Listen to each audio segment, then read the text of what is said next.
Okay, so I'm going to go ahead and start the review of Chapter 10. So this is Chapter 10, Part 1, and we're going to go ahead and start off with simple experiments. You're going to find out a lot of this overlaps with Chapter 3 and Chapter 5. So, this is kind of the theme of the course. There's a lot of repeating concepts, and hopefully by reviewing the concepts from different perspectives, you'll get a deeper understanding for what we're actually talking about. So just as a reminder, we do have an exam, and for this exam, I'm actually going to cover Chapter 10, 11, and 12. That's what I'm going to focus on for your last exam. In terms of when the exam is, keep a lookout on the website if it's not already on there for the actual date. If you have questions about the date, please feel free to reach out to me. I'd be happy to answer any questions you have about Exam 3. Okay, so I'm going to go ahead and move on to this section. And in this section, I'm actually going to focus on these first 3 points. Experimental variables, interrogation of causal claims with the 4 validities, right? So that's what we're going to focus on today. And in addition, I'm going to be focusing on what makes an experiment. What requirements do we have for an experiment? We've touched on these throughout the semester. Now there's been even more of a focus on this. So just to review the simplest experiment we can have, you have several criteria. First, we need to randomly sample participants, meaning that every participant, right? So if this is our sample. Every participant in the population of interest has to have an equal opportunity or probability of being chosen as part of this sample. So that's the first step. The second requirement is here. Let me actually make this a little bit thicker so you can see it more easily. Whoops, wrong tool. Here we go. Right, that's better. So this requirement is that our IV have at least 2 levels.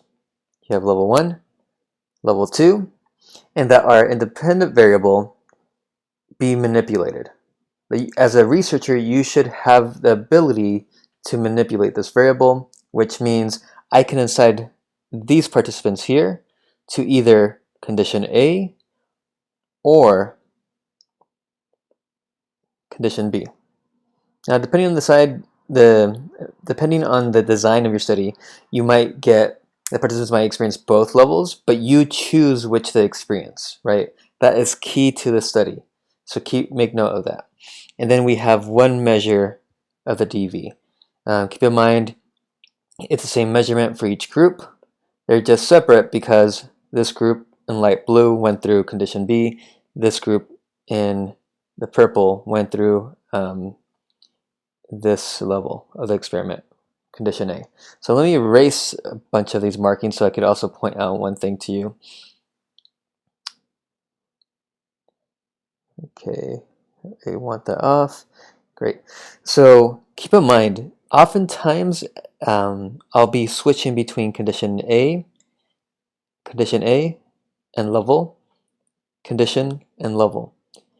Now, in a simple experiment, when you only have one IB, this works, right? The number of conditions are equal to how many levels you have when you only have one IV. But keep in mind that when we get into more complicated designs, like your study, IV1, male, female, IV2, actually, no, it's too thick. Coffee, decaf. Here you have a more complicated design, right? So we're not talking about these kind of designs. We're talking about designs where I only have coffee and decaf. 2 levels to my independent variable and 1 independent variable. So keep that in mind. Now, why should we conduct experiments? Well, when you conduct an experiment, you have more validity in your study. You have control over what's impacting your participant, right? So that increases your validity. You are allowed to make causal claims based on this design.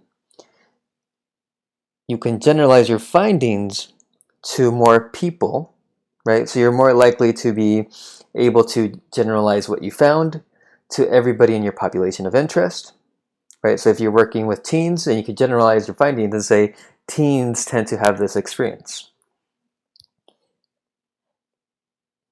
And you get to collect evidence in the real world, right? This is very important, right? Not just fabricated data, not just data that's correlational. We can actually go into the real world and look at, well, how do people actually experience these situations?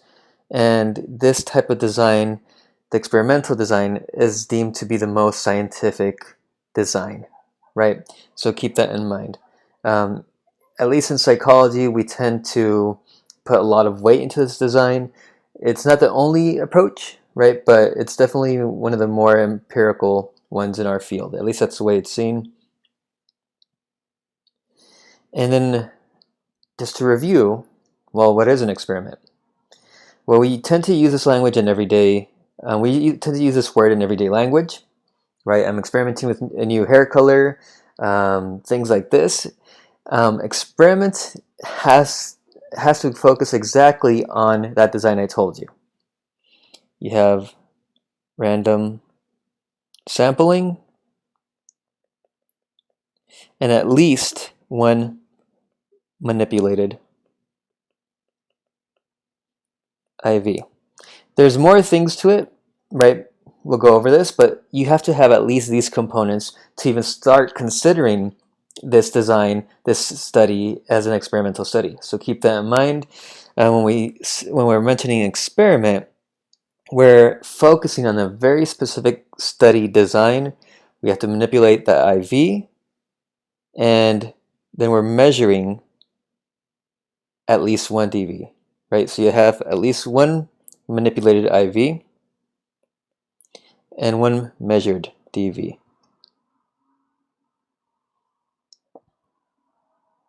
I'm going to skip this. That was supposed to be a transition. As a reminder, we have all these variables we're talking about. It can get confusing. We have manipulated variables, we have measured variables, we have confound variables. Now, the manipulated variable in an experiment tends to be the variable we think is causing the other variable. It tends to be the IV causing the DV. This would be the manipulated variable in an experiment.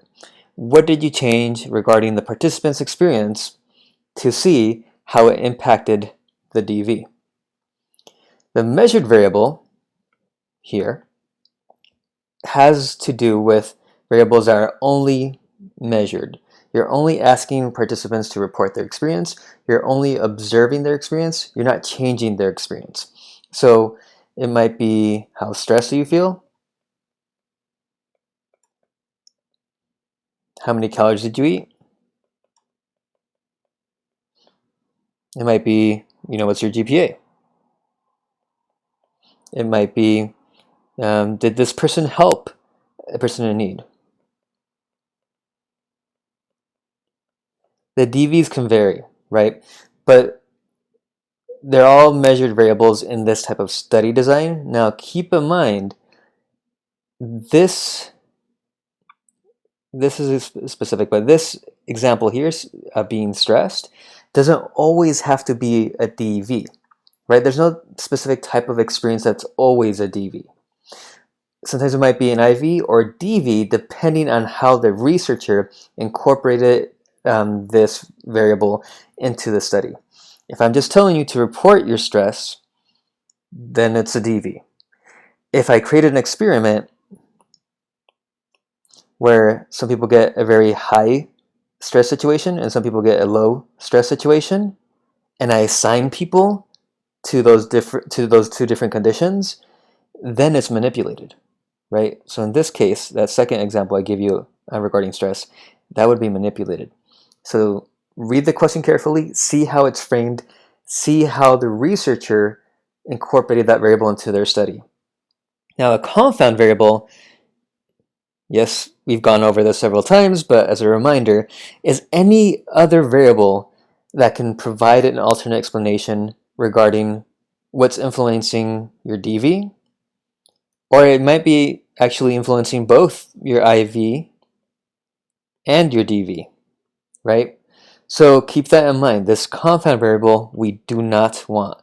It throws into question your internal validity, because internal validity has to do specifically with this problem, right? We have to show and support that support the findings by showing that there's no alternate explanation for the change in the dependent variable, right? We have to show that no, definitely it's the IV and our manipulation of the IV that's impacting the DV. So again, just a reminder, it's different from internal reliability. Internal reliability had to do specifically with scales, right? A series of questions designed to measure one thing, one concept, one construct, and usually in a survey. This is different. Internal validity, you're just saying, okay, I want to make sure A is causing B, or my IV is causing my DV. I don't want some other variable, like a confound variable, influencing or being able to explain how my DV changed. So it means you want to control anything in your study that might provide an alternate explanation. By control, I mean you want to factor that out. You want to remove that as a possible explanation, right? And again, you want this so in a setting where you're maybe publishing this, you're presenting this, you don't run into this issue where somebody might say to you, well, what about gender? Did you take into consideration gender? And that actually might be an explanation. So when we're working on internal validity, we're trying to make sure that this is actually what's going on and there's no other third variable influencing this relationship. So in terms of control variables are variables we're purposefully factoring out of our study, right? It's not a confound because, well, we thought about it ahead of time. We thought, okay, this might be an issue, it might be a confound, so let's incorporate it in our study as a control variable. It's any variable you've already included in your design and you've accounted for. So for example, if you thought room lighting might influence how awake people were in a study where you were measuring attention, then always have the lights on. Maybe you measure the strength of the lighting and you make sure it's the same in every room you test participants in, or you just test them all in the same room. Not at the same time, but you use the same room. Temperature, same thing. If you're measuring attention as a DV and you think warm temperature would make it difficult for individuals to stay awake, then you want to make sure that doesn't vary. You want to make sure you keep that the same temperature for everybody in your participants. So for example, if you're in a room that's warm in the day but then cools off in the evening, then you want to make sure you run participants around the same time of day, so that's not accounting for or influencing attention. Time of day, people might be sleepier in the morning, right, than the evening. So if I'm looking at attention, I specifically would want to make sure that that's not influencing the attention participants are paying in my study. Similarly, somebody might bring up, well, what about how much they've slept? Maybe some participants have slept less than others. Well, you know what? That's a good point. To control for that as a possible explanation, I would ask them when they came in about how much sleep did you get last night to make sure that's not causing any variation in my DV, which is attention. So keep this in mind. This is very important for internal validity. This helps factor out and avoid third variable or confound variables. So just to give you an example of a study, I'm going to show you a study. And as you're watching this study, I want you to think of, well, First of all, what is stereotype threat? What is this DV that they're measuring? Or actually, it's not what they're measuring. It's, well, you'll see. What is stereotype threat? Think about, is it a measured DV, or is it a measured variable, or is it a manipulated variable? That's linking to this question. What is a measured variable? And are there any confounds you can think of? Social psychologists have found that performance in any given situation may be influenced by the threat of being negatively stereotyped. Stereotype threat is disruptive and intimidating. The fear is that when facing a negative stereotype, one's performance will confirm that the stereotype is true. The anxiety that the stereotype fosters prevents people from doing their best. As soon as you're aware that you could be seen through the lens of a negative stereotype about a group that you're a part of, if you care about that situation, you could feel some sense of threat, that you're going to be treated in terms of that stereotype, or perceived in terms of that stereotype, or in some way reduced to that stereotype. And it's a kind of threat that, as you can tell from that, happens to everybody, because everybody's a member of some group that is negatively stereotyped. All groups have negative stereotypes. In an interesting experiment conducted by Dr. Jeff Stone, black and white athletes were instructed that they were going to be tested on a golf-related task. When I finish the instructions today, you'll be going into the adjoining room where you'll be given a standardized measure of athletic aptitude developed by sports psychologists and based on the game of golf. The test is designed to measure personal factors correlated with natural athletic ability, such as hand-eye coordination. Any questions about that? When a group was told the task was a test of athletic ability, the African American subjects did better than the white subjects. When I finish the instructions today, you'll be going into the adjoining room where you'll be given a standardized measure of athletic aptitude developed by sports psychologists and based on the game of golf. The test is designed to measure personal factors correlated with ability to think strategically during an athletic performance test. Any questions about that? When told the task was a test of sports strategy, the white subjects outperformed the African American subjects. In both cases, stereotypes triggered beliefs and fears in the participants that became self-fulfilling. The cute thing of the study is that he reverses the effect by, in a different condition, changing the label for the condition. In this condition, he says to them, this is a test of sports strategic intelligence. So there's a stereotype that now is more likely to intimidate the African American subjects in this experiment, and indeed the performance reverses. Under that instruction, whites outperform blacks. So yes, I think this kind of intimidation, I think stereotype threat is a cousin to a much more general kind of reputational intimidation that we can impose on people. And is imposed on us as a kind of regular feature of social existence.